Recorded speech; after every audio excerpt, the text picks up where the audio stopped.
পাশে বলে যে নতুন মাল পেয়েছিস দেখি, আমি দেখবো ছি ছি কি নোংরা। ও এইভাবে আমাকে অপমান করেই যাবি তুই। না লাস্টে ব্যাপারটা ওখানে শেষ নয়।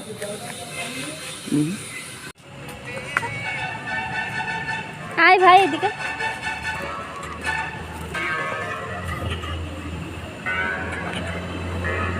ভিডিও আমাদের রাজ হিরো চলে এসছে আমার পাশে। তো গাইস আজকে আমরা নতুন একটা ভিডিও করলাম, তোমরা যাবে সবাইকে দেখবে আপকামিং সুপারস্টারের ভিডিওটা, আশা করি ভালো লাগবে। আর যদি ভালো লাগে চ্যানেলটা সাবস্ক্রাইব করে নিও, আর চ্যানেলটাও সবাই সাবস্ক্রাইব করে দিও। এ কে আমাদের আমাদের ভাই। তো আজ আমাদের একটা শ্যুট আছে। শ্যুটটা কোন চ্যানেলে আসবে? Upcoming superstar.